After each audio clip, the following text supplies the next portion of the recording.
नमस्कार, मैं डॉक्टर निपुण राणा हूँ। मैं सर गंगाराम हॉस्पिटल में vice chairman sir joint replacement department का हूँ। एंड आज हम बात करेंगे विंटर्स में ऑर्थोपेडिक अपनी हड्डियों का और जोड़ों का केयर कैसे करना होता है। पहली बात ये है कि सर्दी में जो ठंड होती है वो किसी भी उम्र का या जेंडर का फ़र्क नहीं करती, इसलिए अपना हड्डियों का और जोड़ों का प्रॉपर केयर करना चाहिए। ये मेनली 5 प्रॉब्लम लेके आता है।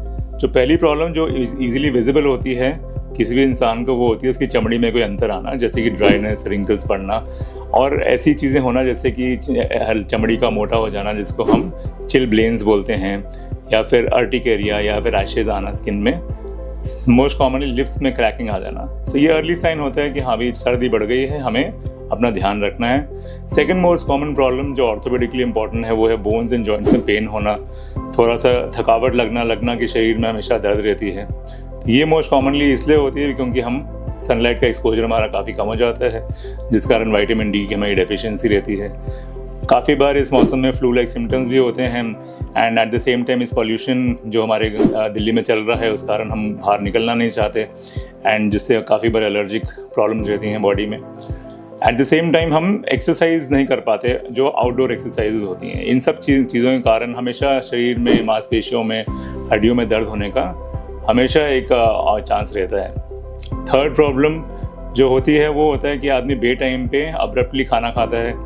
जब उसको लगता है कि हाँ भाई एनर्जी लेवल लो हो रहा है ठंड में, तो आदमी को हमेशा एक टेंडेंसी रहती है कि वो जो भी मन में जो भी आए सामने वो खा ले।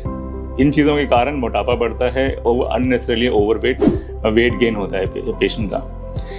सो ये 3 प्रॉब्लम जो हैं ये बड़ी कॉमन प्रॉब्लम्स हैं जो किसी भी एज में पाई जा सकती हैं। एक चौथी प्रॉब्लम जो पाई जाती है जो एक्सट्रीम्स ऑफ एज में या फिर वेरी यंग या फिर ओल्डर पेशेंट में पाई जा सकती है, वो है कि एक बैड पोस्चर क्रिएट हो जाता है बॉडी में, जहाँ पे हमेशा आदमी झुका रहता है, स्टूप्ड रहता है, जिस कारण इसकी टेंडेंसी रहती है कि वो गिर जाए, फॉल हो जाए और उसको चोट लग जाए। इस मौसम में ठंड के कारण चोट जो होती है वो काफ़ी बार महसूस भी नहीं होती एंड आदमी को काफ़ी बार डायग्नोसिस जो होता है उसके इंजरी का, फ्रैक्चर या लिगामेंट इंजरी का काफ़ी डिले हो जाता है एंड ऐसी प्रॉब्लम्स जो होती हैं इस मौसम में पाई जाएंगी। 5वीं मोस्ट इम्पॉर्टेंट चीज़ जो पाई जाएगी एक मिडिल एज वाले ग्रुप में, जो अराउंड 20 to 60s की एज ग्रुप में पाए जा रहे हैं, वो है उनके ऑलरेडी एग्जिस्टिंग इन्फ्लेमेटरी प्रॉब्लम, जैसे गाउट हुआ या इन्फ्लेमेटरी आर्थराइटिस जैसे रिमेटॉइड या सोरियाटिक आर्थराइटिस। ये सब तरह की प्रॉब्लम जो होती हैं फ्लेयर अप हो जाती हैं, ये बढ़ जाती हैं। तो ये 5 ऑर्थोपेडिक्स प्रॉब्लम मेनली सर्दियों में पाई जाएंगी। इनका ट्रीटमेंट यही रहेगा कि अपने आप को पहली बात ठंड से बचाइए, प्रॉपर क्लोथिंग, एडिक्वेट क्लोथिंग कीजिए, गर्मी अपने कमरे को गर्म रखिए, कमरे का टेम्परेचर बहुत लो नहीं रहना चाहिए। Second cheese, do regular exercise जो है अगर पॉसिबल नहीं है बाहर जाना तो घर के अंदर कीजिए, जैसे ट्रेडमिल पे या फिर वैसे ही स्टैटिक रनिंग और रनिंग अपने छत पे जाके या फिर आंगन में ब्रिस्क वॉकिंग कीजिए। And the most easy and very efficient thing is to do yoga. हाथों की एक्सरसाइज, इसको ऊपर ले जाते हुए बॉडी को स्ट्रेच करते हुए ऊपर देन नीचे, लंबा सांस खींचा अंदर, ऊपर फिर नीचे, इस तरह से। एंड देन टांगों की एक्सरसाइज, लेग्स को, हमारे थाई मसल्स को स्ट्रॉन्ग बनाने के लिए एक्सरसाइज है। जैसे हमारा नी कैप ढीला पड़ा हुआ है तो इसको बेसिकली टाइट करना है, टाइट किया, इसको रोक के रखा। ये एक्सरसाइज इसको क्वाड्रिसेप्स स्टैटिक एक्सरसाइज बोलते हैं, उसमें हमारी थाई मसल्स को हमने स्ट्रॉन्ग करना है एंड टाइटन आउट करना है।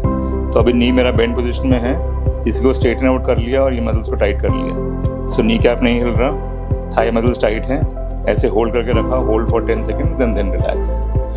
अगेन नीचे टाइट किया, नी कैप टाइट कर लिया, thigh muscles tight, hold for 10 seconds and then relax. इस तरीके से कई बार करा जाए तो मसल्स को स्ट्रॉन्ग कर सकते हैं एंड योगा एक्सरसाइज एंड अन्य तरह की एक्सरसाइजेस करनी चाहिए। Thirdly, obviously prevention of fall और कुशन वाले कपड़े पहनना, स्पेशली एल्डरली पॉपुलेशन के लिए बोलूँगा कि वो अपने हिप्स के अराउंड, रिस्ट के अराउंड कुशन क्लोथिंग्स पहने, जिससे वो बाई चांस गिर भी जाएँ तो कोई हड्डी में फ्रैक्चर ना हो।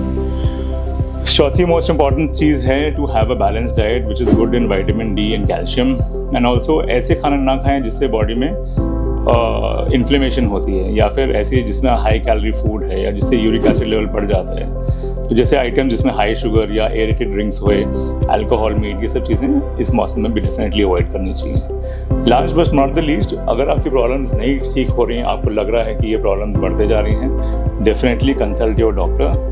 नमस्ते, थैंक यू।